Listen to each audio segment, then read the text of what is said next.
Imagine you have a piece of amber. It's in your hand and you're just walking with it. Now, you think upon something sciencey that you've learned from your science teacher in science class that you thought was actually going to be extremely boring, but it actually is extremely useful in your spare time when thinking of stuff. That is biotic and abiotic. Now, biotic stuff are things that are living or used to live. For instance, a tree, or a rotting tree, or a dead bird, or a rabbit, something like that. That's all biotic. Or even a flower, or even a dead flower. All that stuff is biotic. And abiotic is stuff that isn't living, like a rock, or, for instance, paper. Now, paper comes from extremely ground up pieces of the tree. The line blurs upon knowing if something is biotic and abiotic. It's extremely hard to tell, so you just gotta think upon what it actually is. So I have amber in my hand. Let me show you. I think it's amber. I'm not really sure. It could be some other thing, but I think it's amber. Now, you have amber in your hand, and it's normal and absolutely beautiful, or whatnot, you know?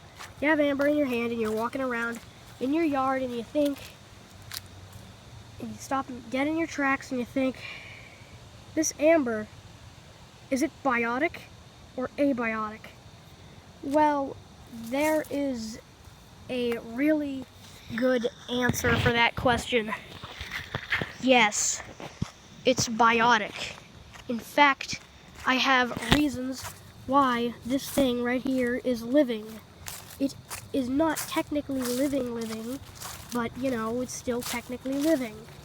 You probably don't get what I'm saying right now because I have no idea what I'm saying. I just made this up. So, now, you think to yourself and say, well then, it's abiotic, because obviously it's hard.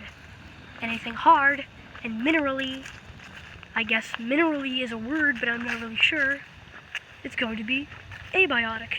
Obviously? No, it isn't. The reason why it's not abiotic is because sap comes from trees. This is a tree. This is a big tree that I have in my backyard. Obviously it's a tree and it doesn't really have anything bad or good to it necessarily, but I don't really know. So you got that tree, and then you think to yourself, oh, sap comes from trees, right? Yes, you're correct. Sap does come from trees. So then, if the sap comes from the tree is biotic, so why isn't the sap going to be biotic? Well, that's an amazing question you have.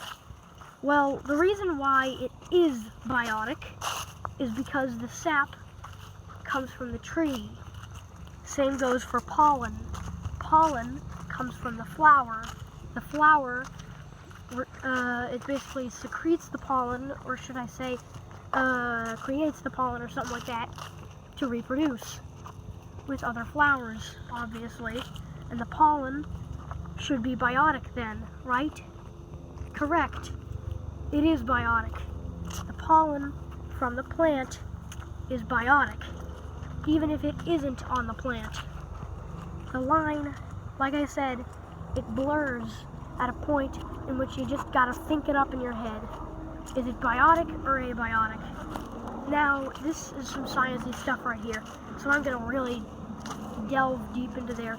See, I use the word delve. English. So, I mean, obviously, you know, what I learned, stuff like that. It's only like October, guys. It's quite cold out. I mean, in the morning it's like so cold. It's crazy. It's crazy. Right now it's quite warm. It's actually like 60, I think. Maybe. Something like that, 50 or 60. In the morning it was like, I don't know, like, I think it was like 30, 36, 38, something like that. Quite cold that I could see my breath.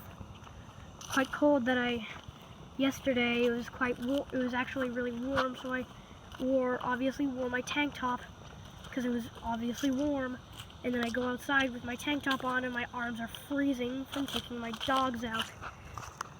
That's what happens. So you think of the amber and then you think if it's biotic or not. It's biotic.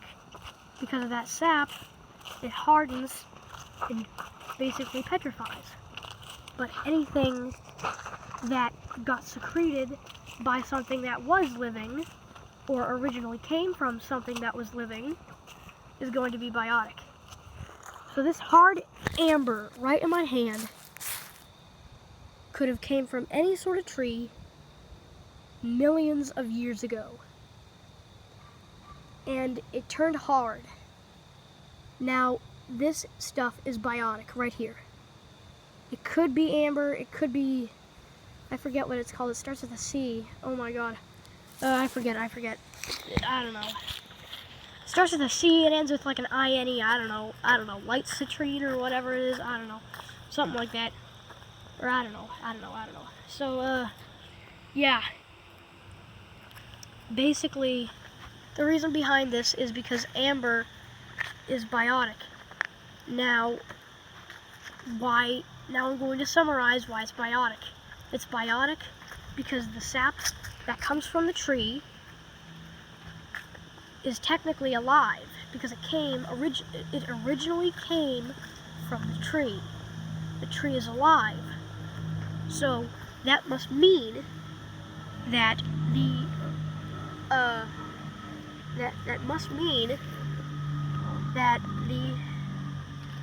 sap is also alive. Yes, that's true. That is 100% true.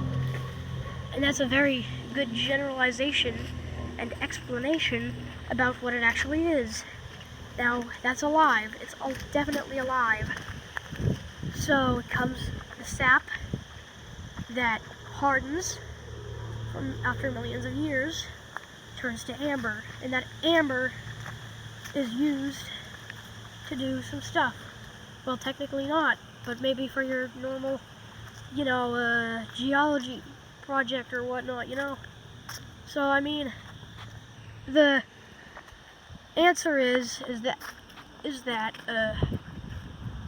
stuff like this, amber, that I have in my hand, is going to be biotic. Because the sap that the tree secreted hardens after millions of years, and it turns hard. And that tree sap came from the tree, which was biotic and living, or even dead. Doesn't really matter. But yes. Now, it's very, very hard to explain whether things like, for instance, things that used to be living, that were from something that used to be living, that turned hard and minerally, aren't technically classified as a mineral. Amber is not a mineral. Amber used to be a living thing. Now, I'm not saying that sap has its own sentience, or sentient, I don't know how to pronounce it, consciousness, but it doesn't. The tree secretes it so it can defend itself from invading bugs. Like, for instance, some beetle might get in there and have like a drink, or something like that. They could try to chow down on their heart, which is the white stuff that you can buy at the store. It turns sick. Just go look some sort of random video of South American palm weevils, because they devastate. I heard that they devastate some stuff. Like they devastate palm trees and stuff like that in Hollywood or whatnot, and it's becoming a horror movie because their young spin cigar-shaped cocoons that look absolutely disgusting.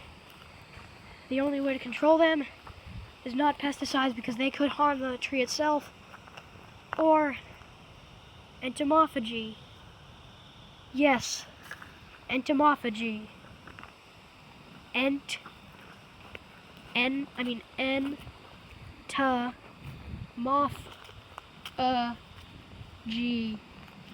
Entomophagy.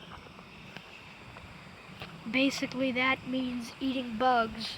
Yes, eating bugs. To me, it sounds absolutely disgusting. To another person somewhere around the world, it might be amazing or some crap like that, you know?